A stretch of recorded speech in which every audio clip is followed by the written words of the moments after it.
So again, good morning to everyone. Good morning, dear colleagues, experts, and country representatives. I'm very glad to welcome you to our BTR Regional Dialogue Series for Eurasia. And it's very nice to see so many familiar faces and also some new ones joining us for this important and I believe interesting exchange. So a few words before we begin. In December 2024, when the deadline for the first biennial transparency report had just passed, we had 3 countries from Eurasia that had submitted their reports. Today, we can see a real progress since 6 countries have submitted their BTR1 to UNEP CCC and 2 more are in very final phase and ready for official submission. And looking also ahead, some countries already preparing their BTR2 for December 2026 deadline. We have also seen a progress on the NDC front. Since the February 2025 deadline for the NDC 3 submission, 4 countries from Eurasia have already submitted their updated NDCs, while others are moving through the different stages of the preparation. So this is why today's dialogue is, I believe, very timely. Since it gives us the chance to reflect on lessons learned from BTR1 and to think together about how we can make BTR2 even stronger than previous one.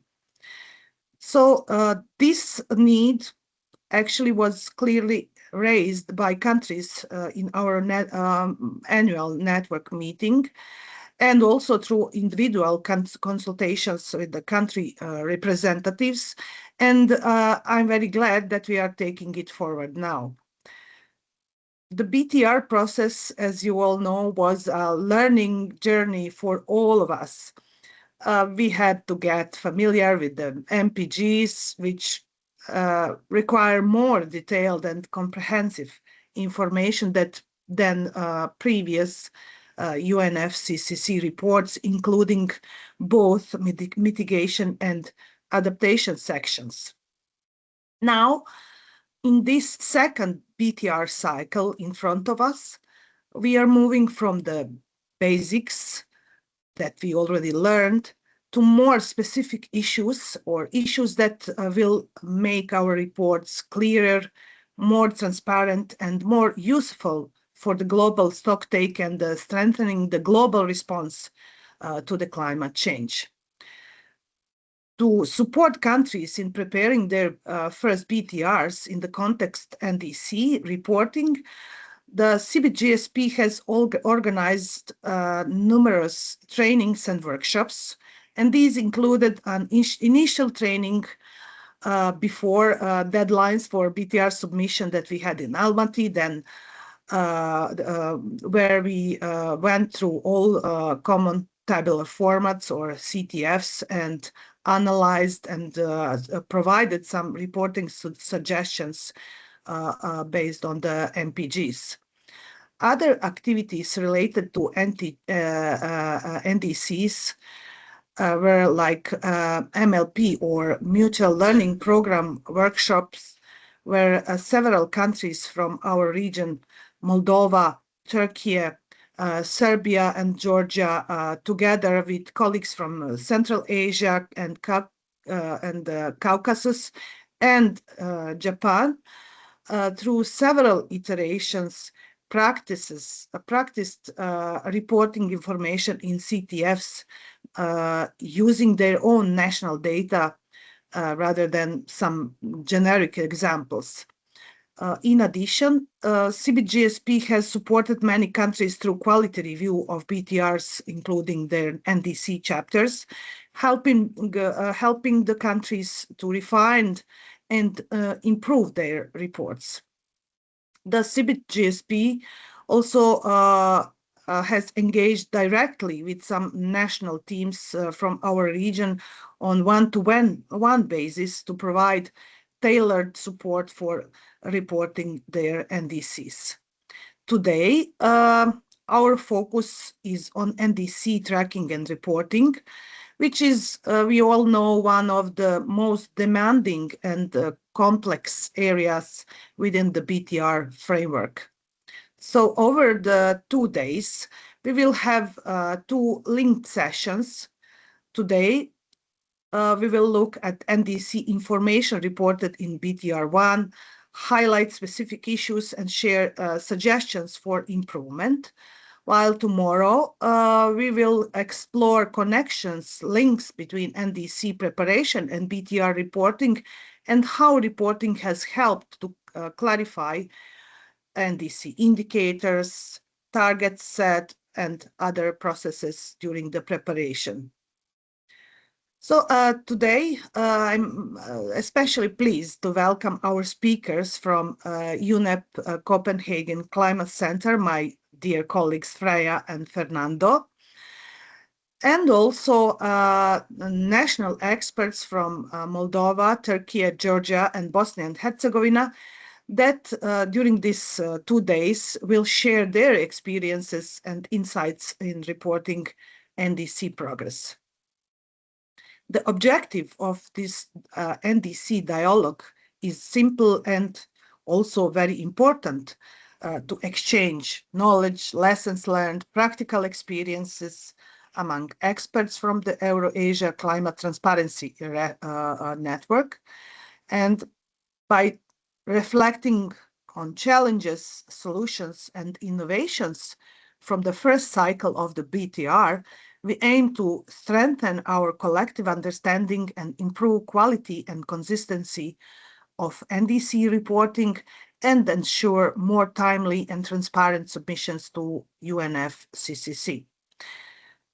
With that, I warmly welcome you all once again and look forward to our discussions and learning from each other over these 2 days. So as per our agenda, first speaker, Freya, will provide a brief overview information on NDC and CTF presented in first BTR. After that, Fernando will have a presentation on closing gaps in NDC tracking and reporting and some pathways for improvement. After a question and answer session, which will allow you to ask all what you have in regards to the topics presented previously, we will have a panel discussion on countries' experiences in reporting NDCs in their BTR1, where Türkiye and Moldova will share their experiences. So I will stop now and would like to ask you kindly to open your cameras and to make one joint photo of this session.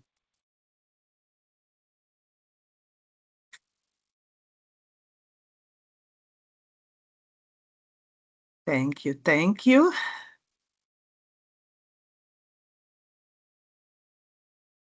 Nice to see you. First one.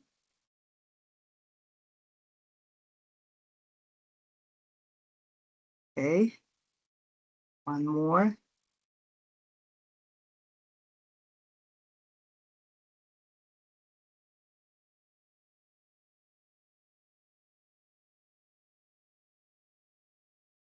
Okay, thank you very much. That's it. So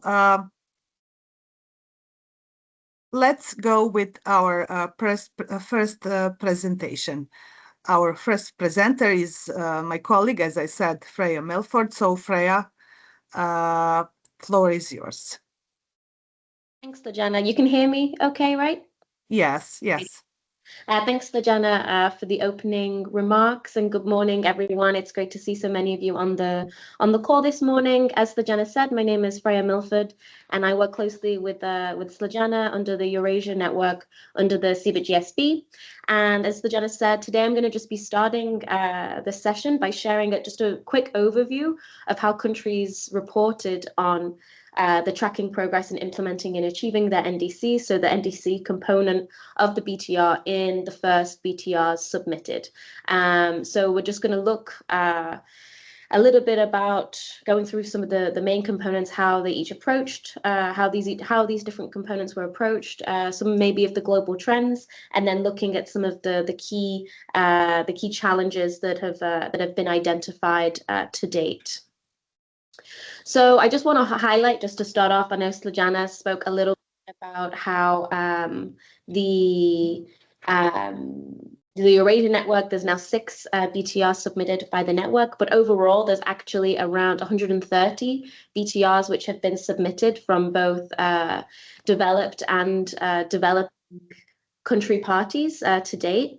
And these have really provided that first global picture of how countries are approaching the reporting requirements under the ETF. So obviously, I think to note at first, it's the NDC component, as you all probably already know, is one of the mandatory components of the BTR. So obviously, there's certain flexibilities that were in place, but overall, it means that all the BTRs that submitted had to include this chapter on the NDC component. So within the NDC, there are 6 areas. There's the national circumstances and institutional arrangements, the overall description of NDC, the information necessary to track progress, mitigation policies and measures, summary of emissions and removals, and then the projections as well. So for each of these sections, I'm going to just provide a bit of an overview to date of how these were reported on under BTR1, and then also talk about some of the key challenges and gaps that as we found as reviewing some of these BTRs in the Q&A reviews, some of the main things that cropped up as it relates to each of these chapters, and that will lead well into Fernando's presentation, which will go after this. So for the first components of the national circumstances and institutional arrangements, which this is provided in the narrative component of the report, so not within the CTFs, this is just within the actual report itself. So most countries really provided a pretty good chapter on this, a good component on this. So they provided, a variety of information on lead ministries responsible for the policy, NDC development, the inventory, overall governance structures, and interministerial coordination committees. There was also information on this on some of the data sharing management and MRV mandates and stakeholder engagement processes, and then overall, national circumstance background, so economic drivers, socio-economic drivers, I should say, sectoral characteristics, etc. And I think one important thing to note on this is that there was a variety of way in which the national circumstances and institutional arrangements was presented. So obviously under the MPGs for all the elements of the BTR, so the inventory, the NDC component, adaptation, FTC, if you reported on them, it required this description of national circumstances and institutional arrangements. And so we found that some countries reported individually as per the MPGs under each of the chapters, but also we did find that some countries also presented their national circumstances and institutional arrangements as a whole at the start of the BTR as well. So there was some slight variety in how people were reporting on that. But overall, pretty much the national circumstances and institutional arrangements components was well covered in the reports that have been submitted, though of course there was some level of variety in the detail that was provided by parties. As we move on to Section B, so Section B, which is the description of a party's NDC under Article 4 of the Paris Agreement, including updates. So this information is covered within the CTF appendix table and also within the description, the narrative of the BTR as well, so within the report. And this this section B really then closely corresponds to the ICTU tables of countries' NDCs, which I will go into in a little bit more detail tomorrow when I talk about some of the linkages between the NDC and the BTR. So overall, in what we found from looking at the different BTRs submitted, is that there was a wide variety of, well, a majority of the targets described were both greenhouse gas targets and then some non-GHG targets as well. So the majority of targets that we were talking about in terms of the NDCs were obviously base year reduction targets. We had the BAU targets as well. There was some absolute emission reductions, some peaking and intensity targets, and then a range of non-GHG targets such as renewable energy shares, forest cover, and energy intensity. And this, for obviously what countries are reporting on, this was covering the NDCs of the country's current NDCs. So looking at either your NDC 2.0s or your updated initial NDCs. So it was the targets taken directly from these. And yeah, this information a lot of the time did closely align with what countries reported in their ICTU tables of their NDCs, but there were some elements that were maybe not as in detail provided that were obviously picked up in the technical expert review. So Fernando can talk on that as well. But yeah, this part will be especially, I think, important tomorrow when we talk a little bit more about the NDC implementation and the BTR linkages. So section C, so the information necessary to track progress. So this is covered in 4 of the CTFs, so CTFs 1, 2, 3, and 4, and also again, obviously supported with within the narrative component of the chapter. So this is where we found countries actually first setting these indicators that they would be using to track their NDC targets as aligned with the MPGs. And a lot of the indicators that were selected, well, the vast majority of indicators that were selected were GHG based, and, you know, most likely the absolute emissions or net emissions. Sometimes they can be more sectoral emissions as well. But we did see some indicators that more related to, you know, carbon intensity, where countries had set those targets themselves. And then for the non-greenhouse gas indicators, this was majority looking at indicators such as renewable energy shares, electrification. If countries had more follow-driven targets, they would have indicators relating to, say, for instance, forest cover as well. So when we look at, so in the BTR synthesis report that was submitted at the end of last year, that it was found that out of the number of BTRs that were submitted, that a vast majority of these actually in the tracking that took place in CTF4, and then obviously in the description, that a lot of them had already decreased the distance to their NDC targets between 2021 and 2022, and where there was maybe increases in the distance to the targets that they were tracking with these new indicators that they had set, that this was often due to either the effects of the post-pandemic or high energy demands or slow policy implementation as well. So that's looking, you know, a little bit globally about where we are, and that's obviously very important for very important to obviously see how the BTRs are being used to actually assess, okay, are countries on track to you know, deliver their NDC targets. So as I said, yeah, this information is captured in CTFs 1 to 4, and again, the completeness of these tables varied. Obviously, there were a few flexibility provisions that countries could use, especially throughout the NDC chapter, and yeah, you can obviously see where those have been used, but then again, of course, where there have been some challenges identified or some gaps, it did lead to, especially within some of the CTF tables, some information being missing, or maybe there being some I guess challenges with interpreting the MPGs for what was required. And yeah, one area that at the time there was very limited reporting on within CTF4 was the international transfer, so ITMOs and cooperative approaches. yeah, this is a lot of parties obviously would have provided at that time the not applicable element to this. But as we move forward into future reporting cycles, we can really see that this is probably going to increase the number of countries reporting on this. Next, we have the section D on the mitigation policies, actions and plans. So there was a noticeable surge, what we were able to see in the number of, newly adopted PAMs post 2018. So overall, there was around, I think, as per the NDC, the BTR synthesis report, sorry, there was, a vast, I think, over 1,000 different PAMs that were described within countries, CTFs 5, and the vast majority of these were, or I think, over half of these were already implemented plans as well. So common patterns that were seen were there were a lot of PAMs described in the energy sector, policies so on renewables, electrification, fossil fuel phase out. On transport, there was elements or measures described such as EV promotion, there was fuel standards and modal shifts. For IPPU, there was a lot of stuff focusing on F-gases reduction and optimization of processes within industry.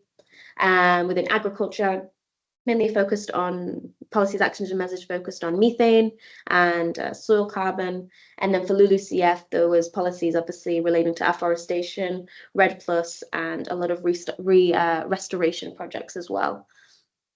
And there was also within this component, there was the calculating estimated and so expected emission reductions and achieved emissions reductions. So you actually found that for a lot of the policies, actions and measures that were described, that the expected emissions reductions had a higher amount of countries actually providing that information in comparison to the achieved emission reductions today. And we can talk a little bit more about that as well later. For projections, obviously, there's obviously 3 types of projections that countries can report on, and we did see in the BTRs that have been submitted that the majority went for developing countries, at least for the mandatory component. The with measures scenario was obviously reported on the most, and you also had second to that was the with additional measures scenario as well. And the projections elements is documented within CTF 7, 8, 9, 10, and 11, and also within that expected emissions reductions in CTF 5 as well. And then obviously this is supported by the narrative component as well. So what we did find from sort of that assessment of the first BTRs is that under the existing measures, that overall emissions have fallen by around 8% below 2020 levels for 2030. And under the additional measures, that deepens to around 11.5%. So overall, there was a bit of a variety in how this chapter was reported on within the BTRs, especially where using the flexibility provision to only report on the mandatory reporting scenario, and also looking at how the different sectors and gases were reported on for projections as well. So overall, of course, 130 BTRs has been, a strong amount of engagement in submitting these first BTRs, but there are some key challenges that I think were identified in looking at this first batch that have been submitted. So there's the data gaps, especially for information maybe on some indicators. I think some challenges that have actually been identified by countries in their BTRs linked to limited institutional capacity. I think one key big difficulty was in quantifying the impacts of policies, actions and measures, which can really be seen by the low amount of countries reporting on the achieved emissions from some of these PMAs. And additionally, there was some challenges or discussion within BTRs to, their MRV systems. And then, of course, there was some unclear or missing NDC tracking information on the indicators itself. So a lot of the developing countries did use some of the flexibilities for the projections. We saw that quite extensively in the, tables 8 and 9 not being reported on, and using the mandatory with measures projection scenario. And yeah, these challenges very much kind of underscore some of the support that needs to be provided, especially as we move on to BTR2 and future reporting cycles, on how to help countries in improving those elements. So now I just quickly, before I finish up, want to also touch on just some of the key challenges and gaps that we also found in the CBIT GSB QA kind of assessments that we obviously support countries with, just to sort of complement this overall coverage. So we found that for a lot of the indicators, that sometimes the indicators selected by countries were not necessarily aligning to NDC targets. There was sometimes missing information on definitions, scopes, and units. Some methodologies weren't often explained, and the CTF tables, while filled in, were often not filled in consistently across the different tables themselves. For then assessing the progress, so looking at CTF4, there was lots of elements of the table that were incomplete or blank, or correct notation keys weren't used if notation keys were needed to be used in that way. And there's often actually been a bit of missing and unclear information as it relates to the reference points and the baselines that countries are selecting as well. So yeah, there was, I think it was a little bit of a challenge in translating sometimes the NDC into the measurable and trackable indicators. Looking at the PAMs, often, even though this table was quite extensively filled out across all different countries, sometimes the information provided was quite brief or not that detailed, and sometimes there was actually missing a bit of a link between the PAMs that were set out and the overall NDC target as well. For adaptation and economic diversification PAMs that were included, it often wasn't clear the mitigation co-benefits of these. And yeah, there were frequent fields that were omitted throughout this, and especially as it related to the estimated, achieved, and expected emissions throughout this table for the PAMs that were included. Then for the alignment between the narrative and the tables, sometimes, even though countries provided the CTFs and the narrative description within the chapter, there was often sometimes either a misalignment between the information that was provided within the two, or sometimes information would only be provided in the tables and not further supplemented by descriptive information in the chapters itself. And then for the projections, what we found is, yeah, there was some missing assumptions as listed on the screen. Sometimes there was limited or no explanation of projection models that were used. There was unclear differentiation sometimes between the different scenarios that were being set out. And often as well, what we did find were that the CTF 10 and 11, which is on the key drivers and assumptions, that sometimes these actually weren't completed at all by countries. So I know this was just a brief whistle through how the NDC component was first reported on in BTR1, but just to sort of summarize what this means, sort of looking at how it was reported on. So we can obviously really see that countries have really stepped up and engaged with reporting on the requirements under BTR1. And that there's actually being real progress made towards NDCs. We can see that in the actual tracking of progress, how we can see that that distance towards achieving their NDCs is decreasing. But what we can see is that there are still some data and or other constraints which actually need to be addressed, especially as around indicators, projections, quantifying policies, action and measures, impacts that really need to be addressed as we move forward into BTR2 and future reporting cycles as well. So we're really able to see the areas where more support is needed and where we need to engage more with countries. So overall, this first cycle of BTR submissions has given us a really clear kind of overview, as it was meant to, of where we are to date with NDC implementation. And I think this first iteration really sets a good foundation for future reporting cycles and continually improving upon what has been reported on to date. So I can stop sharing now, and I'll hand over to Snježana and Fernando for the next presentation. So thanks, everyone. Thank you. Thank you very much, Freya. It was really, I believe it was challenging to, put all this information in one very short presentation, but you did really great job. And just to note to our participants that all presentations will be placed in our climate transparency platform, so available along with this recording of this webinar. So it will be available to all of you. I believe this overview Freya just provided is one great source of information. Also, just to say that after Fernando's presentation, we will have a question and answer session, but in the meantime, you can place your questions in the chat box, or after the presentation, raise your hands and ask our expert directly. So, Fernando, it's your turn. The floor is yours. Please, you can start. Thank you.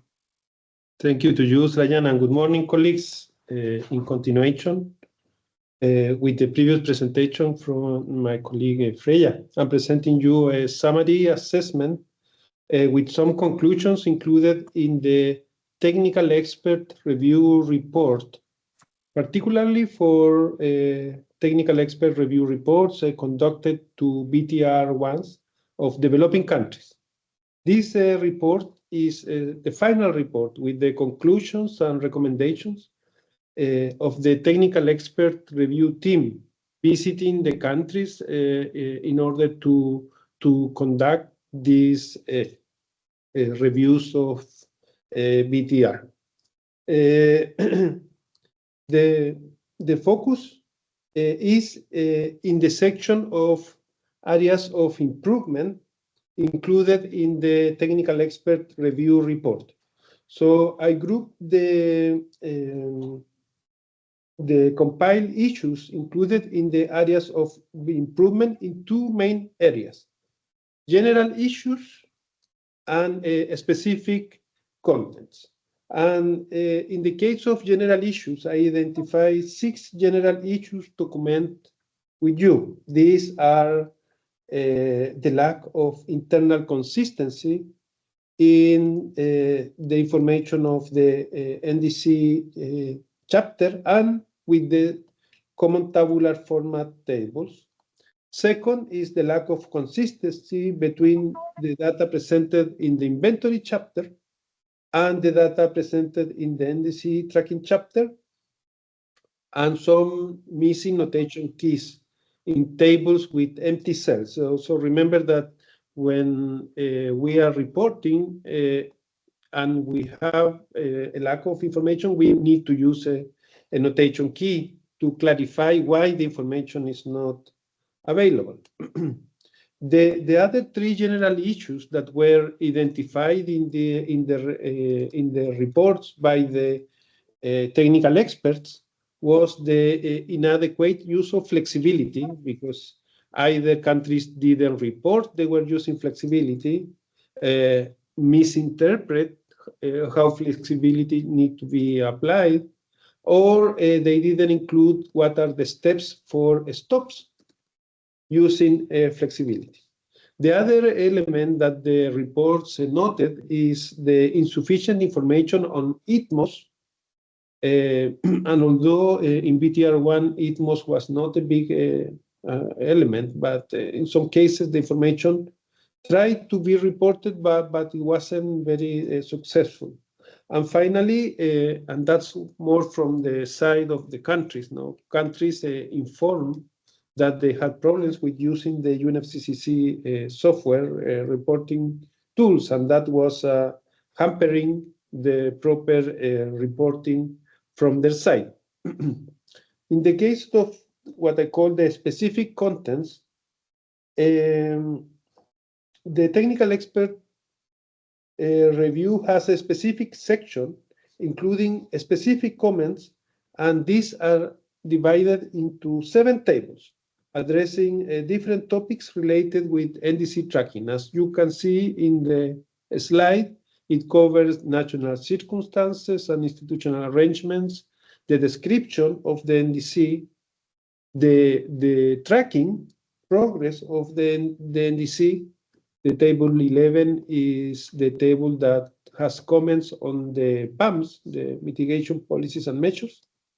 Table 12 is a table that replicates some summary information from the inventory, whereas table 13 includes the comments by the report to the section of projections filled by the countries. And finally, the table 14 is the other information. What I did in this case was to let me see. Okay, what I did in this case was to select some aspects that were repeatedly presented by the reviewers regarding the different 7 tables or the most important tables I mentioned you before. So, for instance, in some cases, not many, but in some cases, there was not a description of the institutional arrangements specific for the NDC, because this is not the same that saying what are the general institutional arrangement existing in the countries for approving the BTR or for the inventory.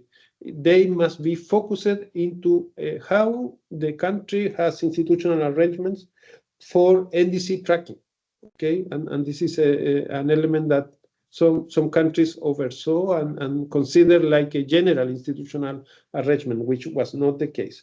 In table 9, sometimes it was missing the description of baseline. That was important for those NDCs that included the baseline, but they didn't mention or they didn't put information on the baseline. No, this is for this business as usual NDCs. Or sometimes the countries informed they had a conditional and conditional targets, but these were not reflected into the text or into the CTF tables. In the case of the table 10 of NDC tracking, there were some elements related with indicators, with the inconsistencies, with baselines, or it was not clear the use of different metrics. No? When we're talking of metrics, we are talking of the global warming potentials. And this is a specific area that must be mentioned in the section. I mean, probably the information is already in the BTR. No? If you look into the inventory chapter, you will find this information. But to simplify the reporting is much better, at least to make a mention, a small mention of what is the global warming potential used. In the case of the table 11 and for PAMs, there were some information missing. No, my colleague Freya mentioned most of them that was covered also into the technical expert review report. No, that the information is good, but it can be improved to follow the MPGs. The MPGs are very strict in terms of the information they require, and sometimes the information is difficult to gather, but still, if the countries are not producing the information, the reviewers know this and make a recommendation on our encouragement. Finally, in the case of projections, well, there were two types of reporting of projections. One is that countries did not mention anything about projections, so information on projection was nil. But sometimes they didn't say why they were not presenting projections.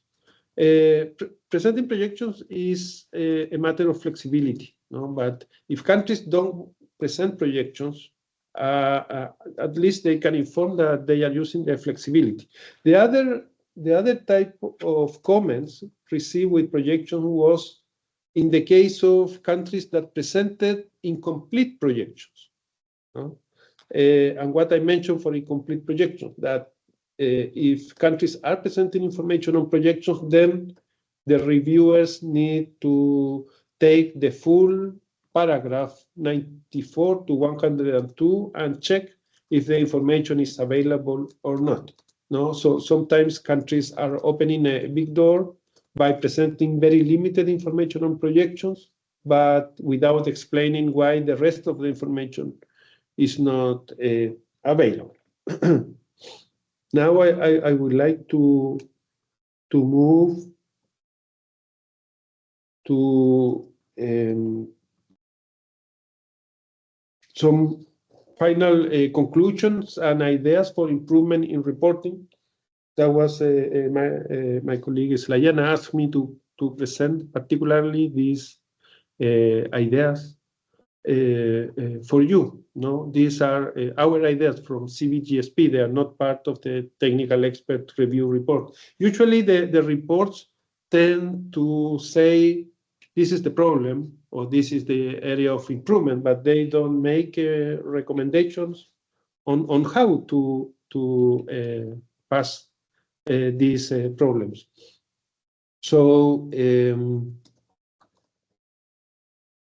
I think that some ideas that can be useful for the countries that are presenting the BTR2 or countries that are finishing the BTR1 is using the information of the technical expert review reports from their countries or even from other countries to develop a realistic improvement plan for its implementation. And I mean that an improvement plan is a very powerful tool to make the continuous improvement expected for the BTR1, 2 to compare with BTR1, BTR3 compared with BTR2. If you define areas where you can easily improve your BTR, I think that is a very powerful improvement plan. The other general element, I think, is the strategically address the use of flexibility provisions. No, I think that it was, in general, a bit casual the way that the flexibility provisions were used. But if you think that you can use flexibility provisions in BTR1, but they are not needed in BTR2, then you need, for instance, to allocate the time or to allocate resources. No, this is for the case of, for instance, of projections or the case of GHG estimation. That takes a lot of time and resources. So if you want to stop using flexibility, then you need to have the resources to stop using. The second element I put was the methodologies, because I think that methodologies are relevant for reporting, and many countries are not reporting the methodologies they're using for projections, for the assessment of PAMs, or for the evaluation of indicators. All this information, I mean, it's not only important the numbers, but also how these numbers were obtained by the countries, and this is a particular important element. And finally,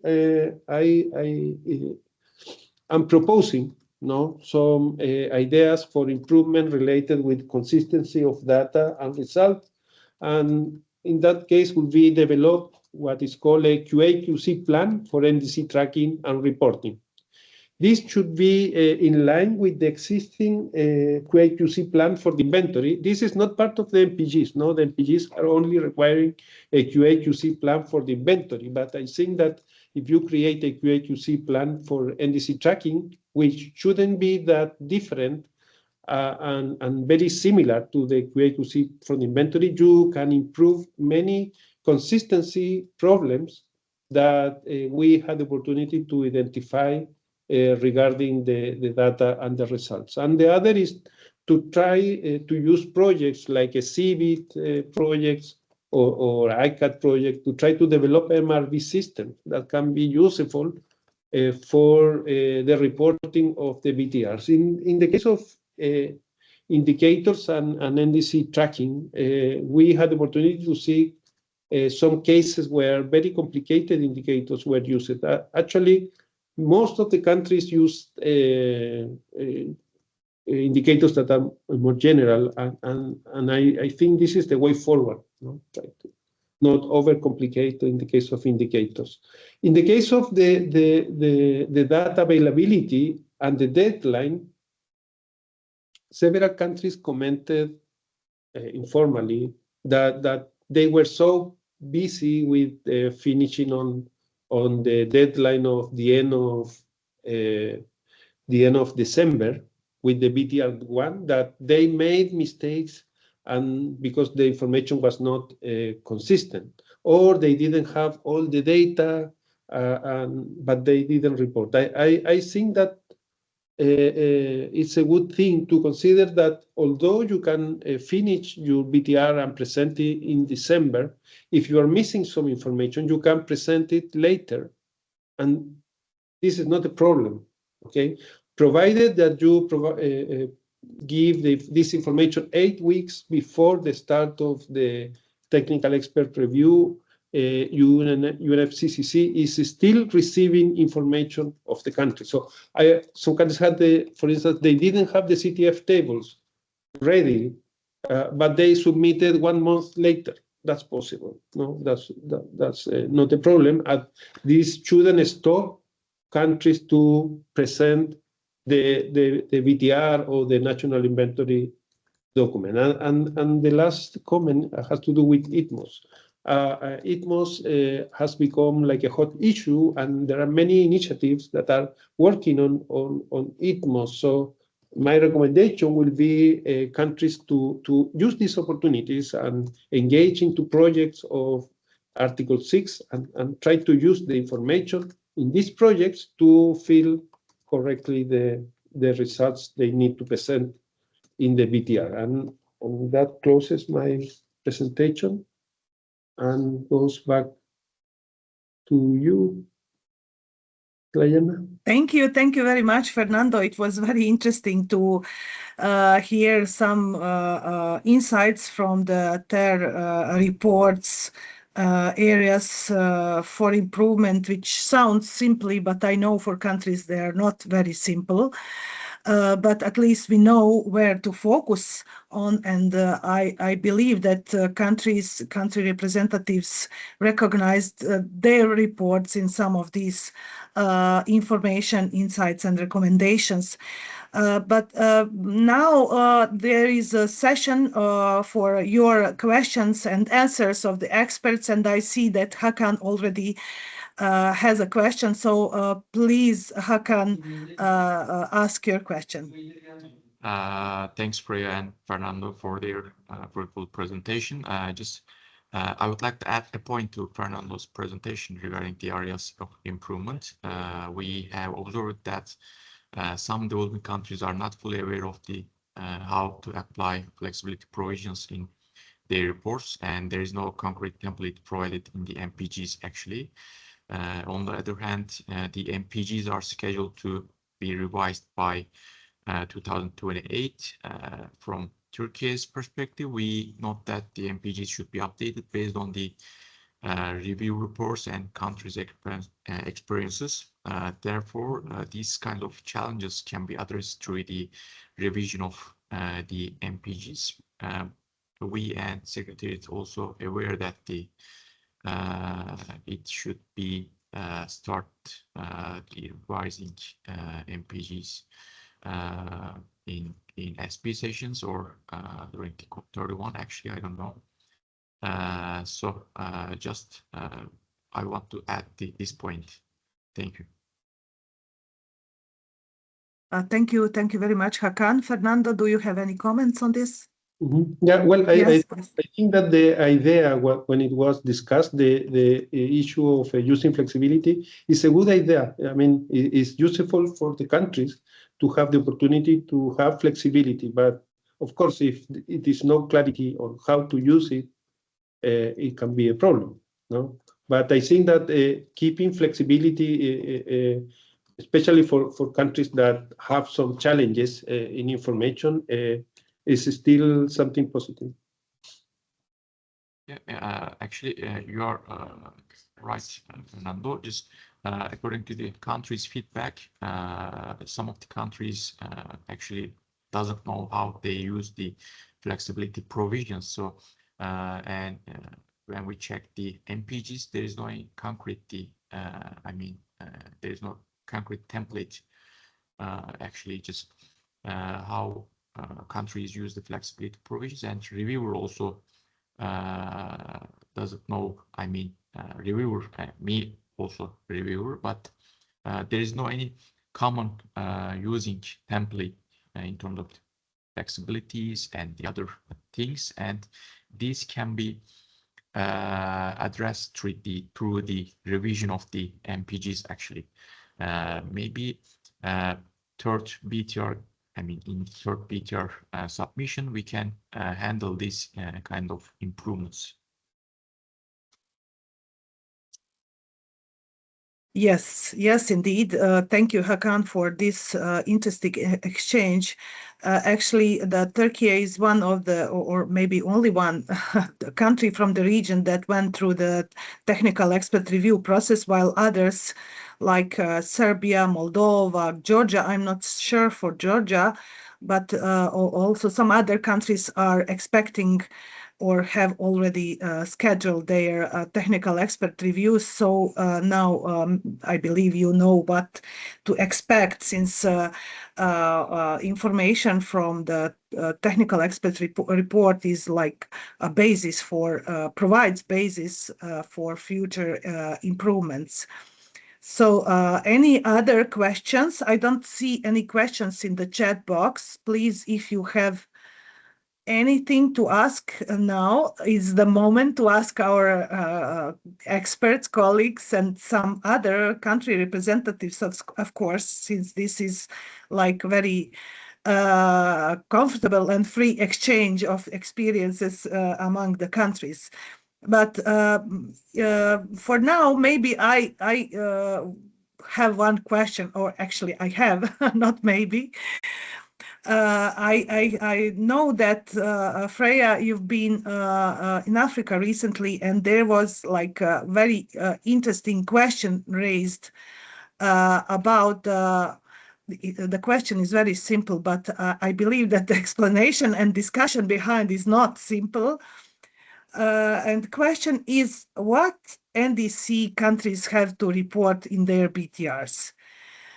So some countries are like really thinking whether it's like information from BTR 2, or some of them submitted already BTR 3. So what to report? Can you please provide us with some answers or maybe insights from that discussion? No, yeah, thanks, Dejana.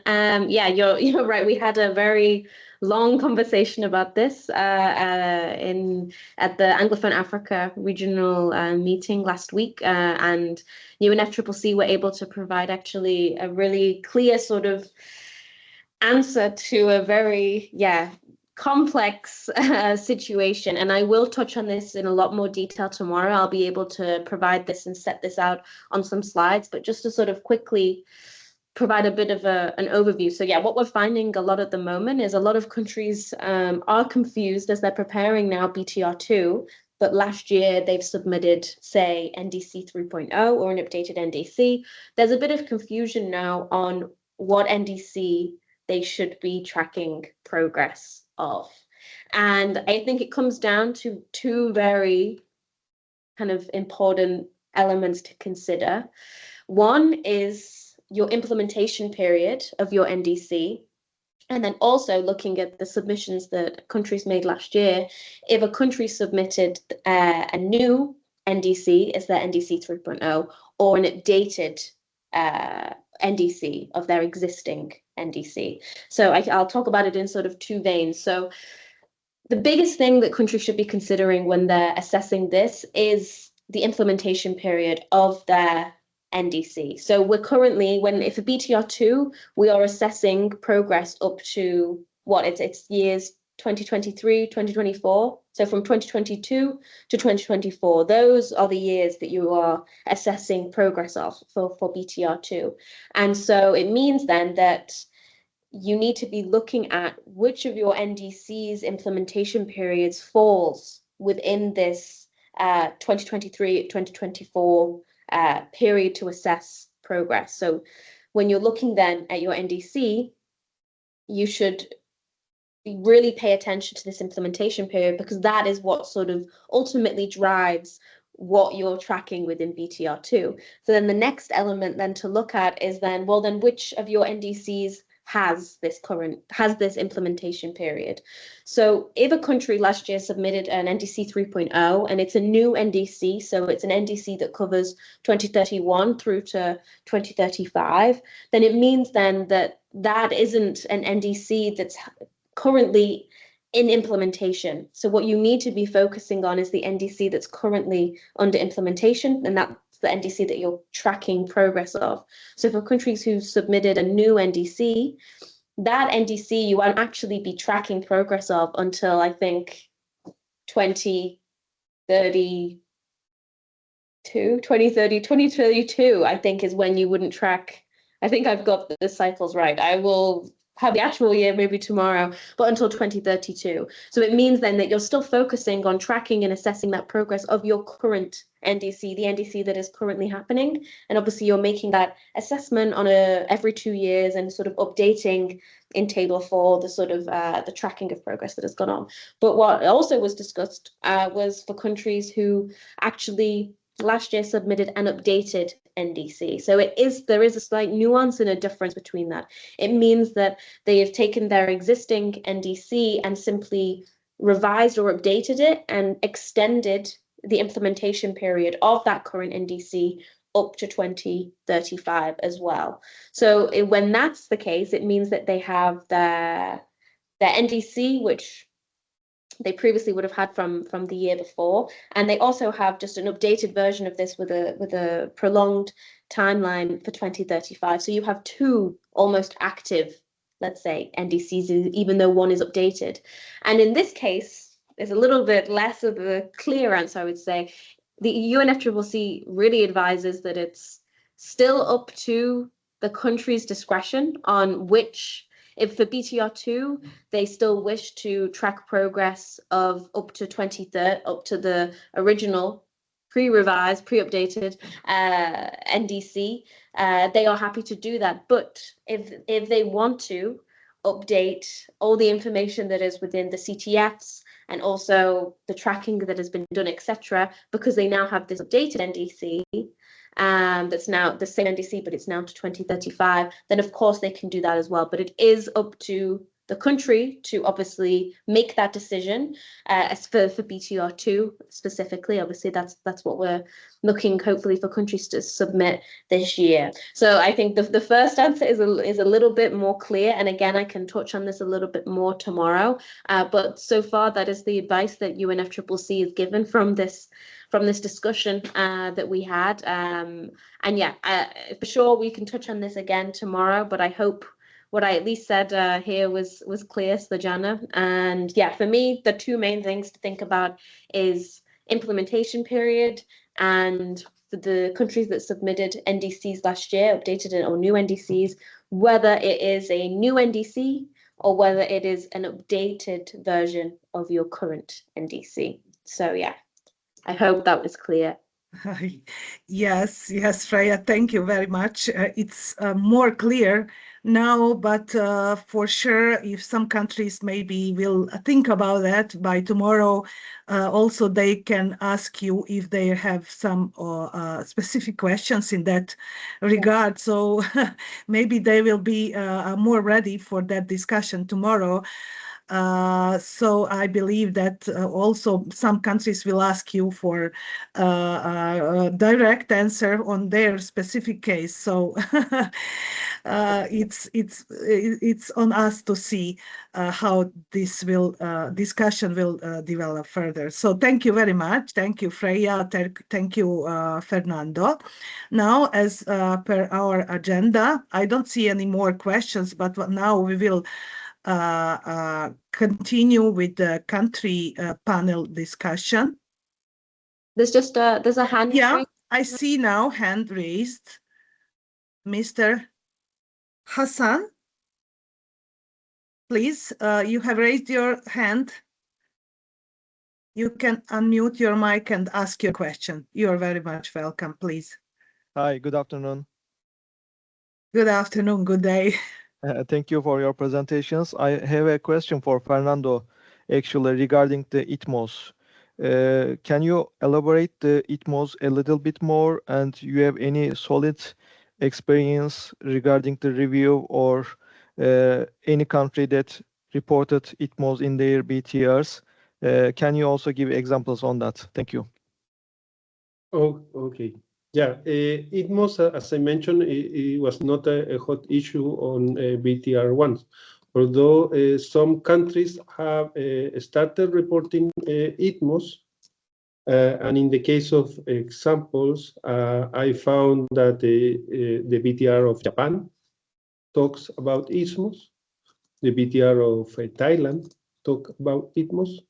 So if you want some examples of how countries are starting to report on ITMOS, you can have a look at these two countries. We conduct some assessment of BTRs, and we are looking forward to more countries are starting to report in BTR2 ITMOS. I think this is what I can say. My colleague Freya can complement. Yeah, thanks, Fernando. Yeah, I also just want to add, because I know this is something that a lot of countries are now, especially for BTR2, really thinking about. At the moment, the CBIT GSB, so at UNEP CCC, are actually working with our team here at the UNEP Copenhagen Climate Center, who are working on Article 6. And we are currently developing a tool that's actually really, I think, going to help your question, Hassan. So what we're trying to do with this tool is make it a very simple, usable sort of Excel sheet that countries will be able to use to actually feed in information relating to their NDC, their inventory, etc., and also feed in information from the relevant, so if you're already engaged and if you have your authorized ITMOs with information in those reports related to that, and you'll be able to feed the information in, and the output to that will actually provide the information that you should be reporting on within your CTF4 on ITMOs. So it's still in a bit of an early stages at the moment, and more information will come on this. But yeah, we're hoping that this tool not only will have this purpose, but will also be available for countries to almost sort of play around with potential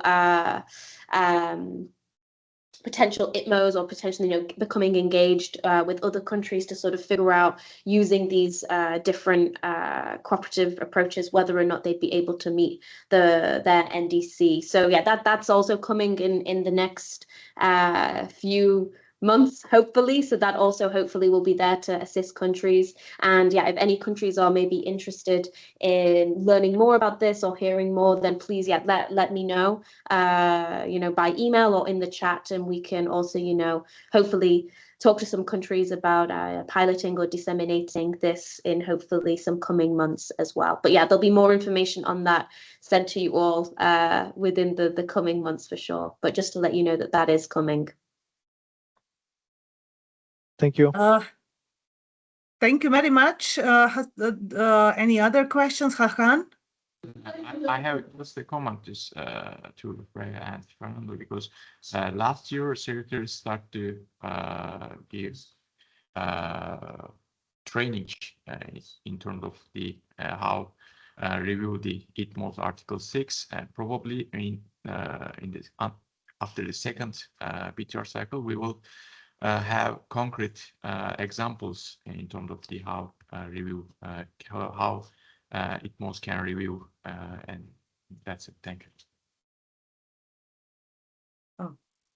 you. Thank you, Hakan and Hassan, for your questions and comments. And colleagues, Freya, I'm glad to hear that you are developing a tool on ITMOS, and believe that it will be on time to help countries to report their BTR2. So glad for that. And also just to know that within the Eurasia network, we did not have any sessions dedicated specifically to Article 6. But I think that when we go through this, I would say, what we have planned through our annual work plan concerning the NDC adaptation, support, and some other BTR areas, sections, also we can consider to organize a webinar on the Article 6. Here in the chat box, I see one additional question from Ms. Lira Hakani from GIZ, Albania. She says, Fernando, can you explain more the last slide of your presentation when saying it will be good to share in real time with TER, with technical expert review? I believe she refers to the, to take that you mentioned that country teams need to take opportunity to discuss directly with the TER team. So please, can you? Yeah, yes. Thank you, Lira, for your comment. My advice or my comment was a comment based on practicality. No, that is the window for presenting information is not closer when you present the BTR. And I had the opportunity to talk with some countries that they say that they didn't report because they didn't have all the information, or they were missing some particular information. And my comment will be that this shouldn't stop you to present the information you have at the time. Maybe if you receive 2 months later some information on, for instance, in finance, no, or some information that you didn't have before, you still can submit this information, because the technical expert review team will ask everything that is missing. They will say this information is not available in the BTR. But you have this question and answer period where you can present the information. Say, okay, I didn't have the information at that time, but I have it now, and I would like to share this information with you. And this is registered into the report. The report will say, during the review period, country presented the information missing. And that's a good thing, because as I said, don't think that presenting the BTR is closing the window for giving additional information that can be useful. No? Sorry,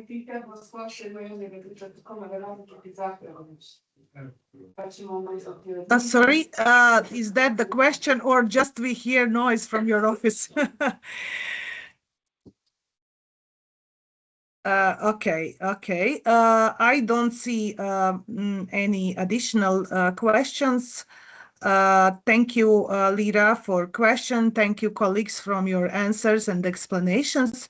And now we will move to our next session panel, where we will have our dear colleagues from Turkey and Moldova to present their cases, their country experiences with reporting NDC in BTR1.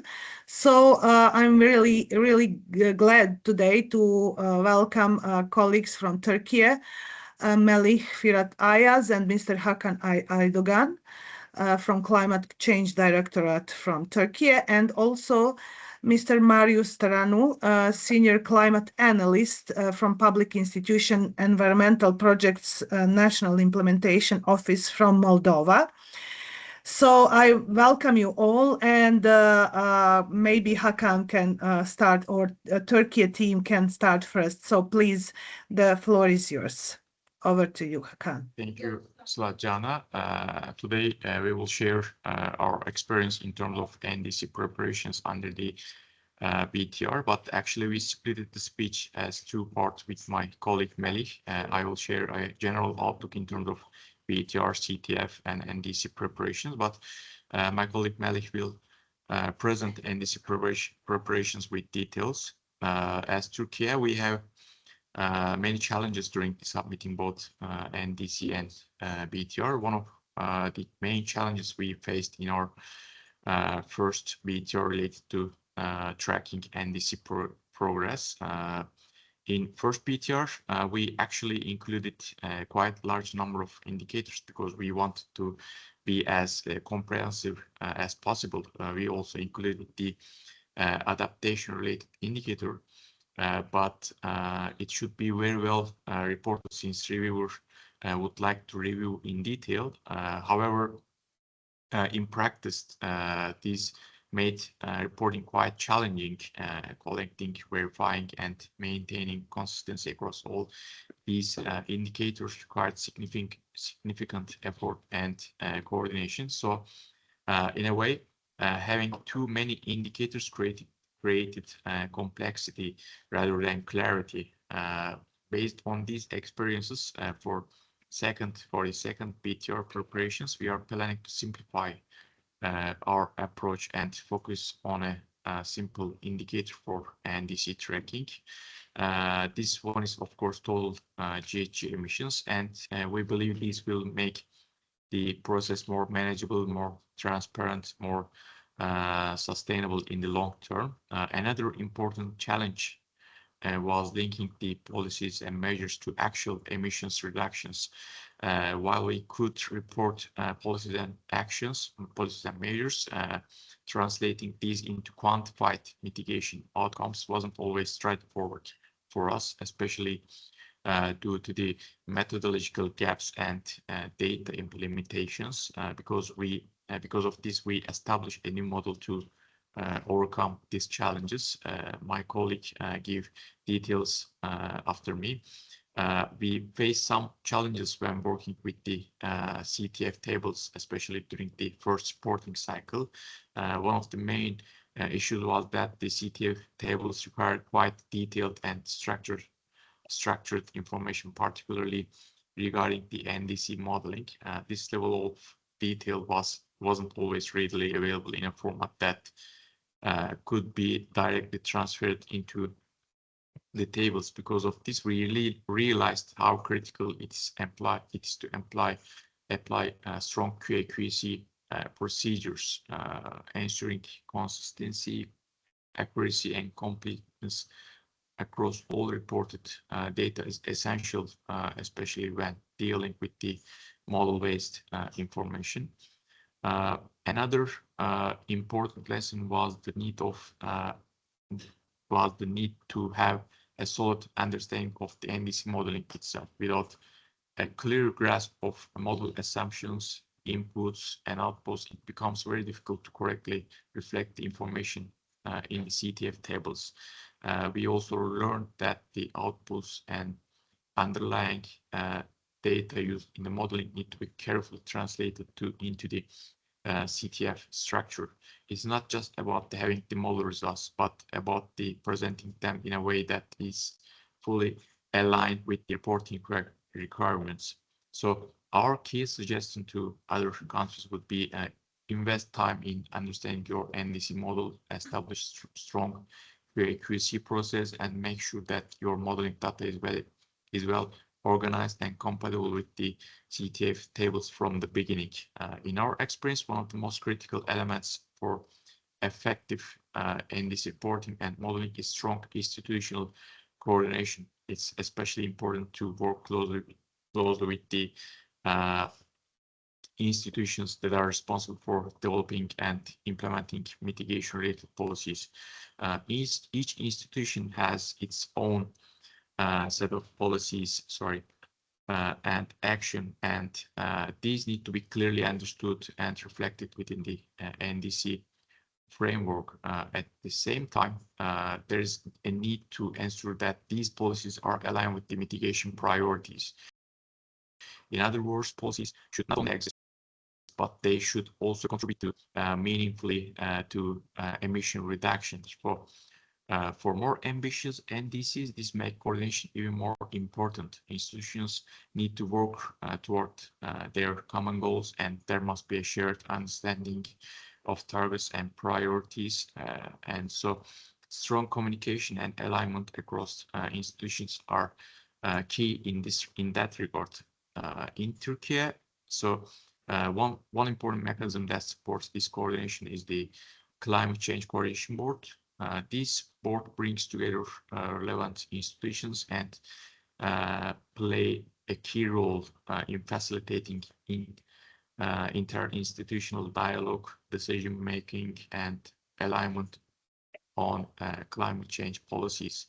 And when we look at the overall, what improved most effective for us was combining strong institutional structures with continuous communication and a shared vision for the mitigation. So that's all from my side. My colleague will continue to present NDC details. Thank you.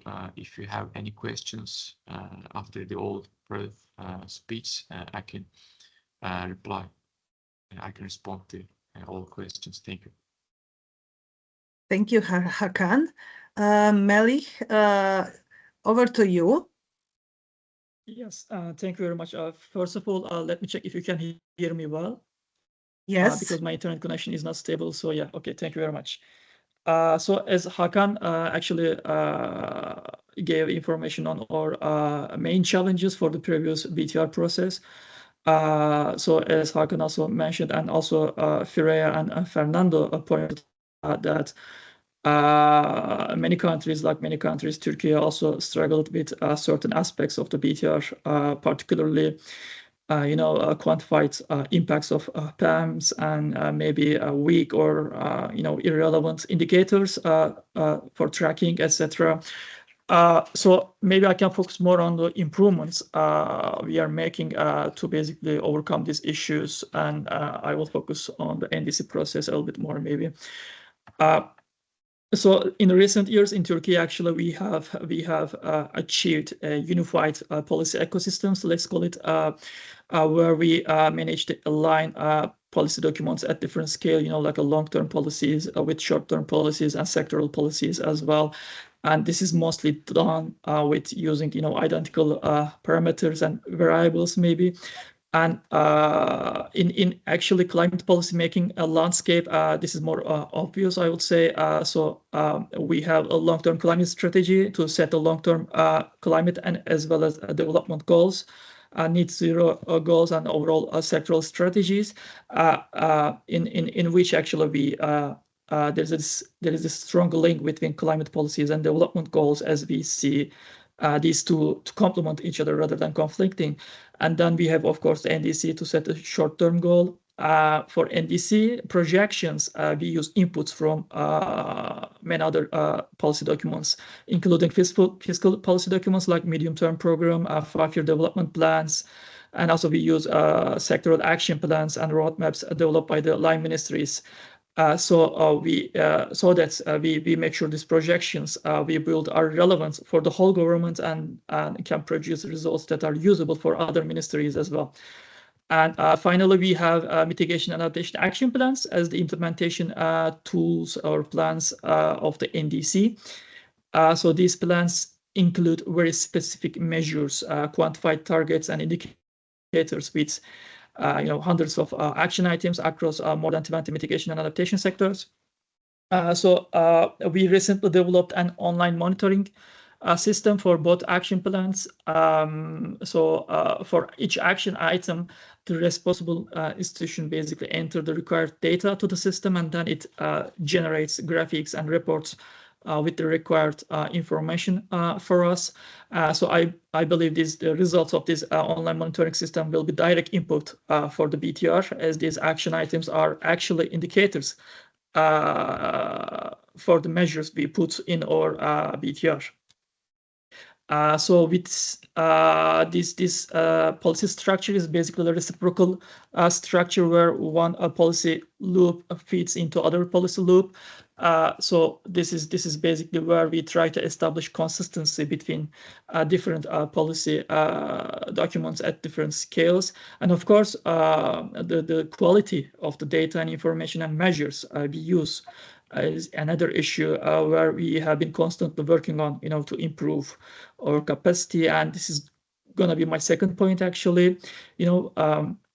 In order to strengthen evidence-based policymaking across the governments, our ministries have been working on developing in-house capacity for data management and policy modeling and etc. And we did the same as the Directorate of Climate Change. So we rely more on let's say our domestic technical expertise instead of external experts. And I think this has provided us with two important opportunities. One is that we can speak the same language across the government to ensure coordination for our policies or data needs and etc. Because in the past we had lots of issues with like miscommunication, lack of clear understanding, maybe which eventually caused coordination and collaboration problems within the government. But once we have this in-house technical expertise, it's easier for us to work together to understand each other.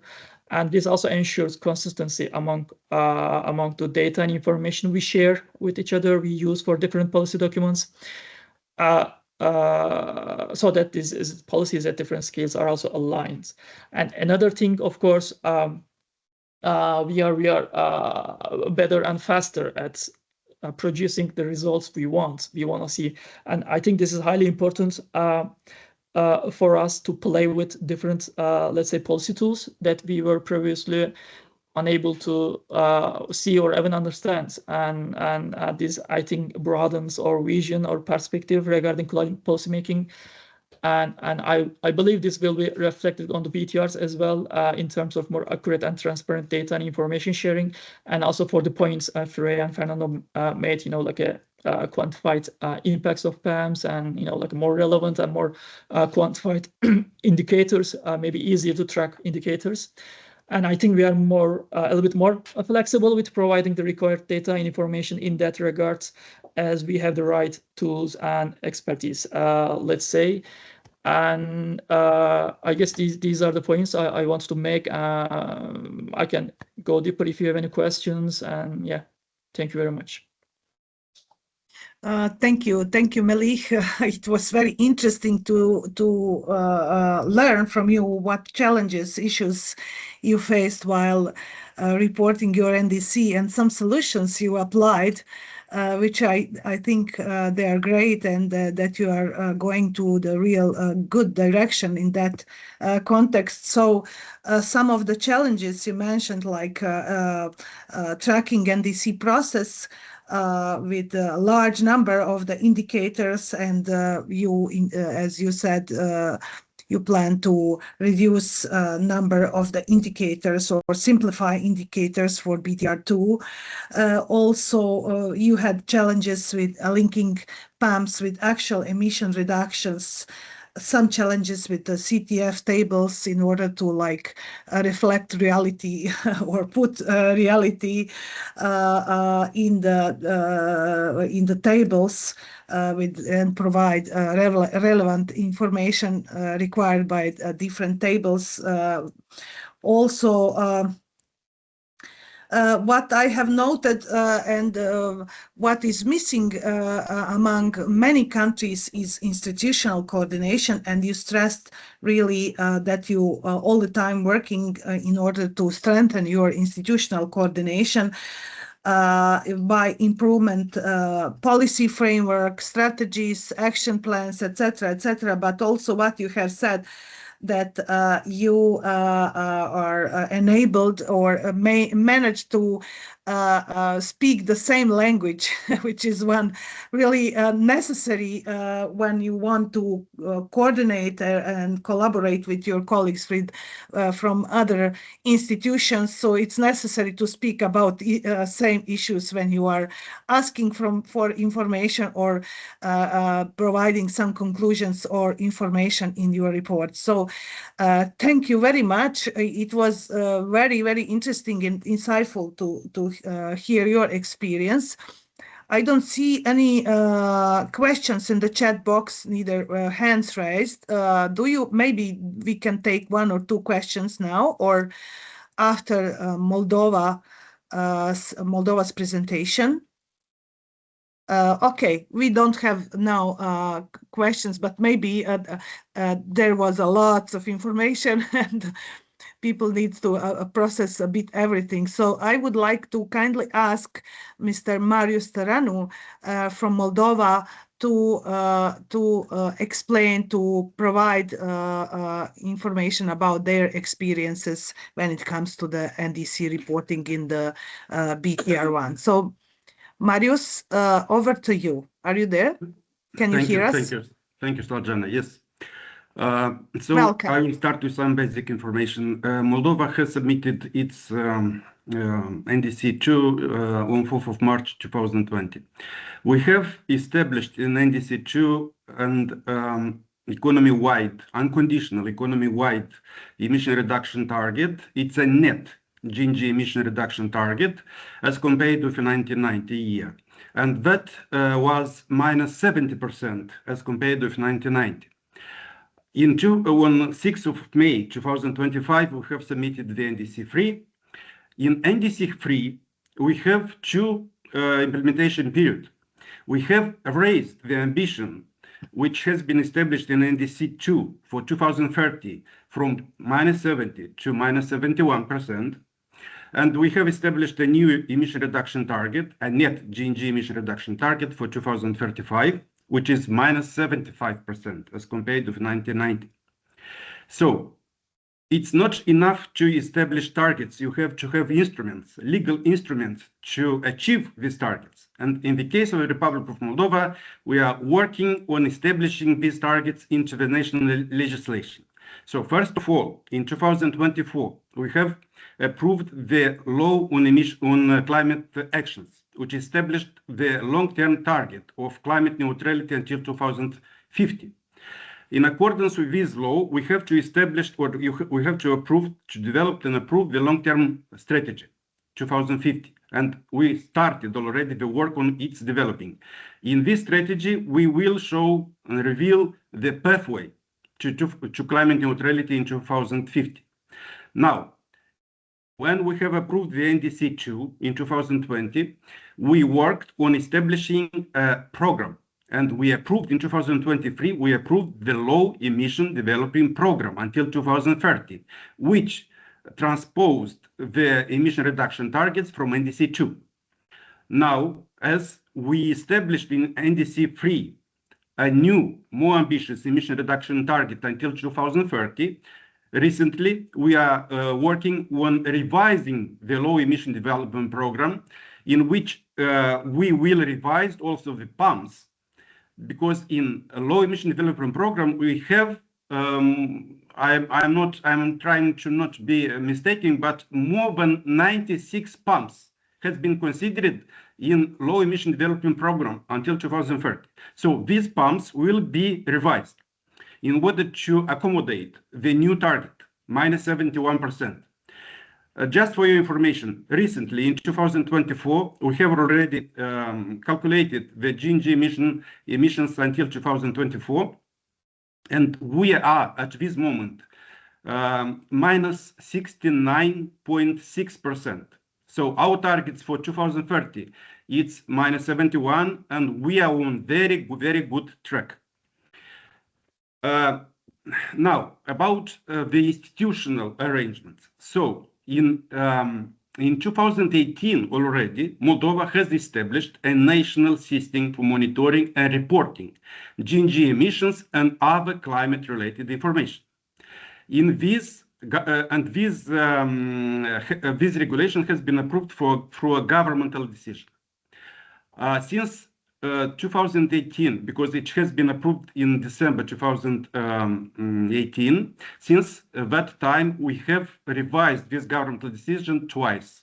The latest, it was in 2024 in January. Why we did it? In order to accommodate the reporting requirements established under the Paris Agreement. And there is another very important issue. Moldova, as a candidate country for European Union membership, we are transposing actively the legal framework of European Union, I mean the climate and the energy acquis. So already we have transposed in this governmental decision, National System for Monitoring and Reporting, we have transposed the governance regulation, which has been established at the European Union level in 2018. So we have already transposed this through two governmental decisions.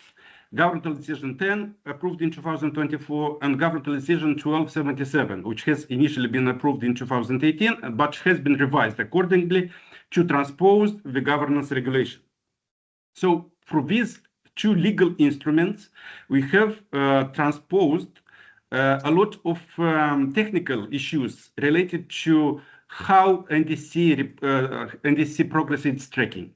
Because all the indicators we are using, in fact, since 2018 are related to European Union legislation. In 2018, in fact, we have transposed the so famous MMR regulation. It's Regulation 525. Which has been approved at the European Union level in 2013. So we initially have transposed that regulation, and we used the indicators which has been available in that regulation, European Union regulation, into the national legislation. Now we have updated our legal framework in order to accommodate also the indicators from governance regulation. So we are on very good track on using indicators, but I have already mentioned we have a lot of pumps, but not our problem is that not all pumps which has been approved recently has also GNG emission estimates or the GNG emission reduction estimates. So it was very difficult at the national level to have also expertise to do it. We will work on that, and most probably all the pumps which are related with climate and are on different sectors, for instance, in agriculture or in energy, they already, the teams which are working on developing new pumps, they are aware about the need to estimate also the impacts of these policies through the GNG emission reductions. So this has to be estimated. Now we are coming back to BTR1. So in BTR1, we have the main indicator we have from NDC is the GNG emission reductions or the GNG emissions information. And we have provided this information. It's very easy to understand the progress following this main indicator. But I didn't mention that in 2023, when we have approved the low emission development program until 2030, we have established in this policy also reduction targets, emission reduction targets at the sectorial level. We have established emission reduction for 7 economical sectors: energy, transport, industry, buildings, agriculture, LULUCF, and waste. So for 7 sectors, we have established GNG emission reduction targets. They are not, these targets has been not included in NDC, but they have been established at the national level in order to track more easier the way how we are in progress of achieving the emission reduction targets from NDC. So recently, we are intending to update also these emission reduction targets at the sectorial level. Why? Because we are making progress also with the projections part. And for instance, quite recently, we have reconsidered from the methodological point of view and from the approach, methodological approach, considered the LULUCF sector. So, for instance, the information provided in BTR1 and the information which is already considered under the BTR2 will be a bit different in the case of LULUCF sector. These will impact the projections until 2040, and these will affect also the targets to be reconsidered in the national legislation, because we are updating on a regular basis these targets. Following the developing which are at the national level. So but shortly about how we established the arrangements from the institutional point of view and from the legal point of view. The technical review of our first BTR is scheduled for 8 May this year, and we are expecting with interest how the technical experts review team will assess the quality of reporting in BTR1, but already we are doing very good progress with BTR2. We think we'll be on track and we'll submit it in time, I mean by end of December this year.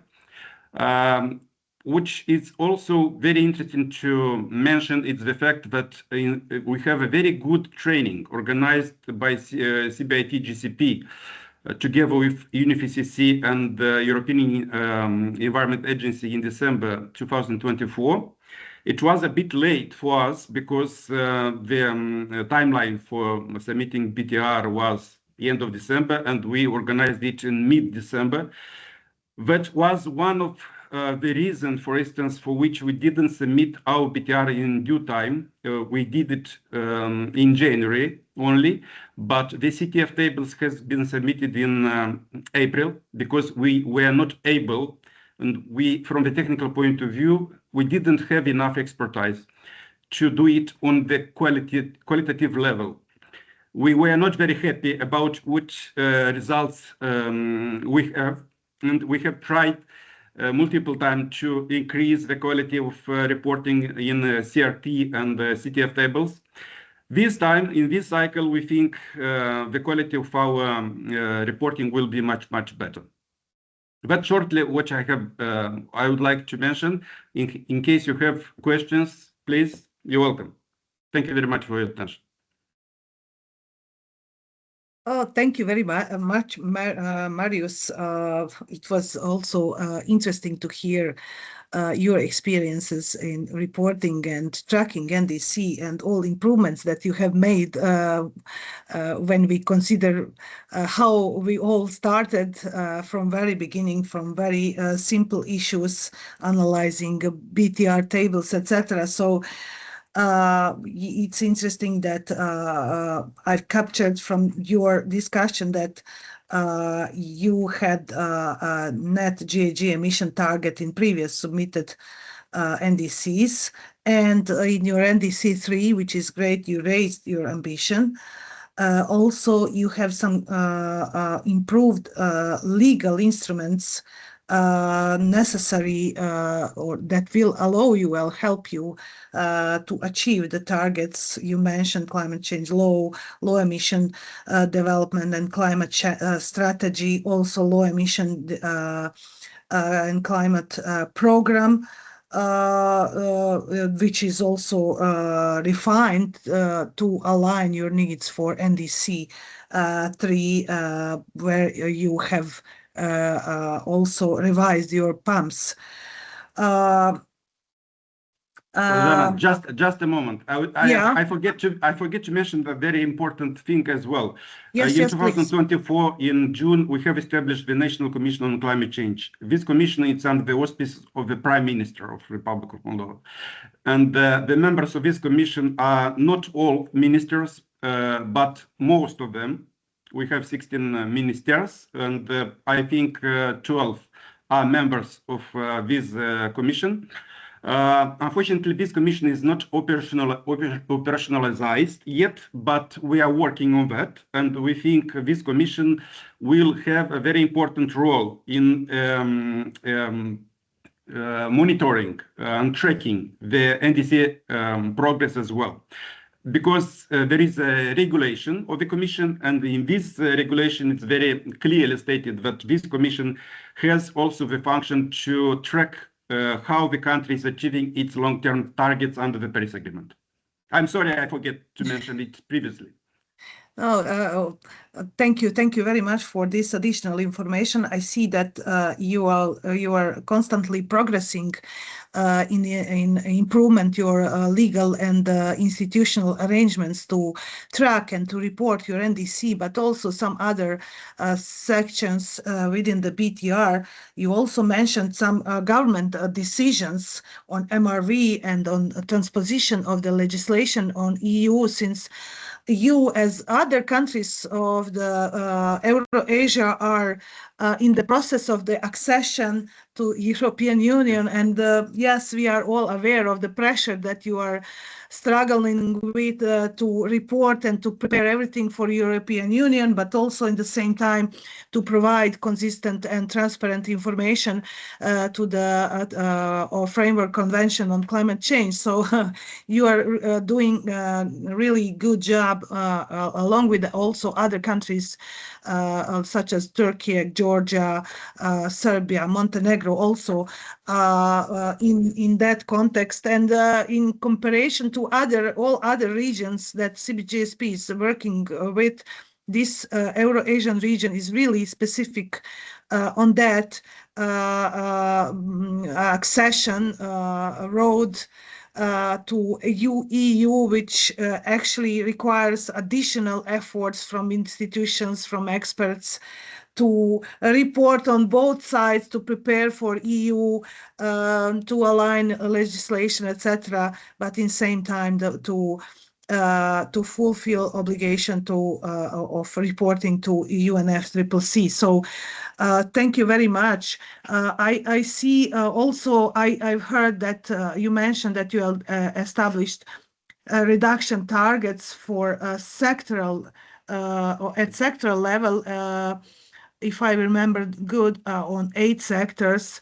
Yeah, and yes, you are making quite good progress on tracking projections with new or additional methodological approaches that will help you to make this possible. So I know that you have your scheduled already your technical expert review. Good luck with that. I believe that you are very, very ready. I know your team very well. So also you have a good progress in preparation of BTR, and of course we are available for quality review, and we are very eager to see how did you improve your BTR1 and what do you have in BTR2, and maybe to help you at the end with the quality review and maybe to provide some final suggestions.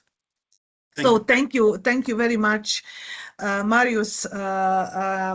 Now it's your time for your questions. Please, if you have any, even though we've heard lots of information and innovative or new ways for improvement of the tracking, NDC, and reporting, etc. I would stress institutional arrangements, legal framework that these countries, Moldova and Türkiye, are intensively working on, which I believe it's really crucial for any process, of course, also for NDC tracking and reporting.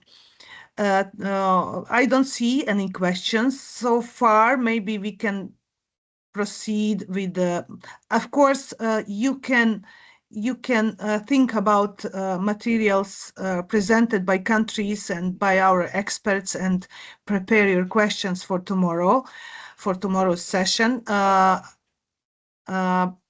now I will share a short questionnaire with you. So maybe this will trigger some other thoughts and questions. Just a second to find.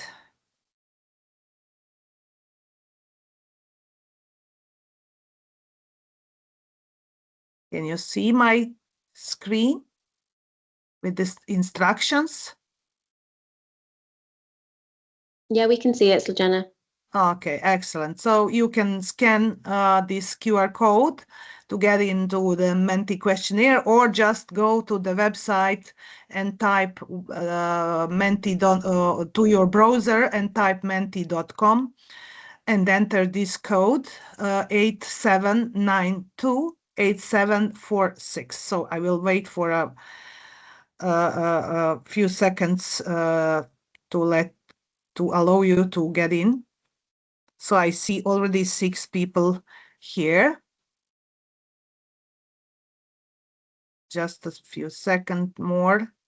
So scan QR code by your mobile phone or go into your browser and type menti.com and enter the code 87928746. Okay, I'll start now with the first question. What was the biggest challenge your country faced when reporting NDC progress in the first BTR? So far, most of the respondents say data availability, also institutional coordination time and resources. What else? Data availability leads this time. Also institutional coordination. Yes, in many areas of climate tracking, especially for the BTR, that requires more detailed and more comprehensive information, data is missing in many areas. So that is something countries can or should maybe focus on in the next period and in order to improve also reporting in BTR2. So next question, what information is the most difficult to report when it comes to the NDC?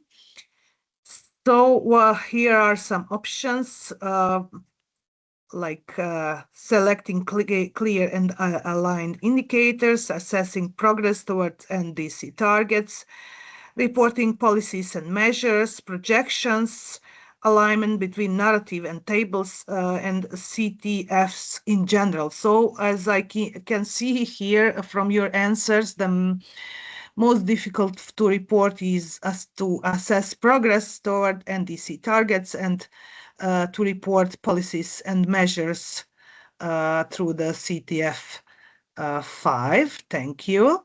Let's move to the next question. Looking ahead to the BTR2, when we know that some countries already are preparing, what improvements are you planning to strengthen the NDC tracking and reporting in your BTR2?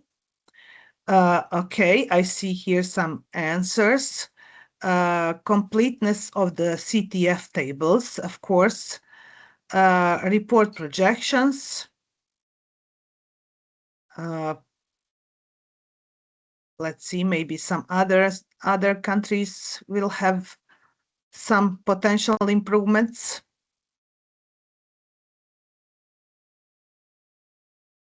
For now, just 2 answers.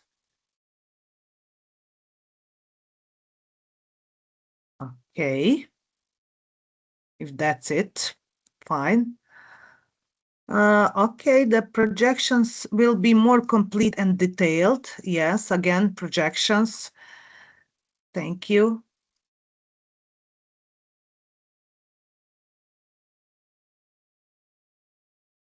I believe that information provided today by Fernando can help you and can guide you on what improvements you can make in your next BTRs. But of course, after you go through the technical expert review process, you will know for sure. You will have specific suggestions, and after that, you will make improvement plans. So that will help you to improve your reporting for the next BTR cycle. Next question is, in which areas do you need further support for NDC reporting? Quantitative, one of the answers says that quantitative measurements of the implication of NDC skills can improve. Okay, you mean effects of the NDC implementation, use of the flexibility. Of course, we saw from the Fernando's presentation that use of the flexibility can be much improved, and also we will for you that have still and I believe you have issues when it comes to the NDC reporting, you always are welcome to contact us directly and to ask, even though you think it's maybe small issue, but you are always welcome with your questions, and we will be happy to answer and to help you in order to improve your NDC reporting. So these respondents, please, you can contact me, and I can help you with, of course, with support of my colleagues to solve or to answer some specific issues you have. I see here, develop as much as possible measurable and realistic measures that can be easily monitored. Trainings on how to report CTF tables, that's always possible, even though, yeah, I mentioned that we had one training like I would say 2 years ago when preparation of BTR1 just started, but we can always repeat that. And also if you need some specific help for your case, for your national situation, we can also organize on one-to-one basis consultations with your team. Also here, support is needed for CTF table 5 and pumps and projections. Okay, thank you very much. As I said, please contact us and we will find way to help you with these issues and questions. Then what key advice would you give to the countries that are still building their systems for NDC reporting under the ETF? One of the participants advises countries to establish their own NDC model. Yeah, that can be helpful. In the recent period, we had opportunity for several times to hear NDC digital NDC tracking tool example from Georgia.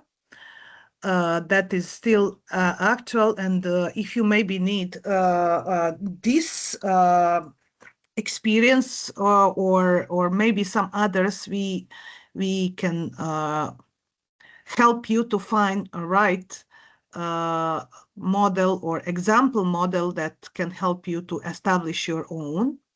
Thank you very much. So that's the suggestions, advice. The next question is, how satisfied are you with this webinar? I see just 2 answers. Please rate us, since this is very important for our project reporting.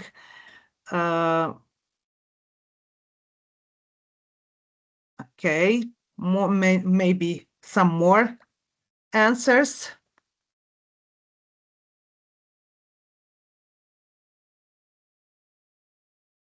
Okay, thank you very much. So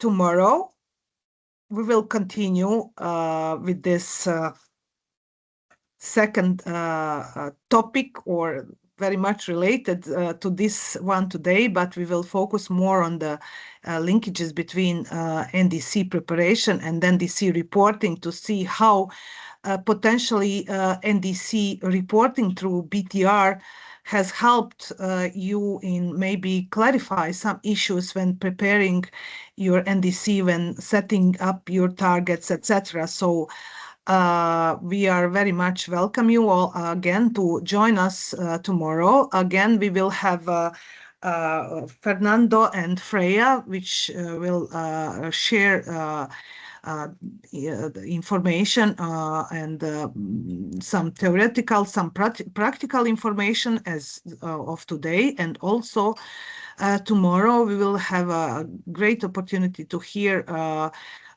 panelists from 2 countries, from Bosnia and Herzegovina and Georgia.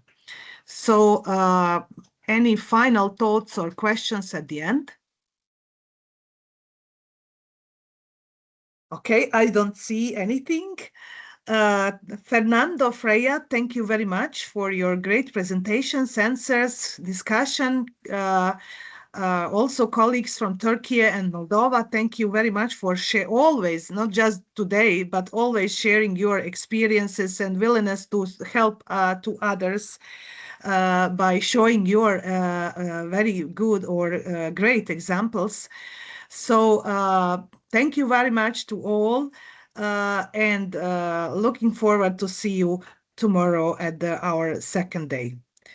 Goodbye and have a great day. Bye. Goodbye. Thank you. Goodbye. Bye-bye. Thank you, colleagues. Bye.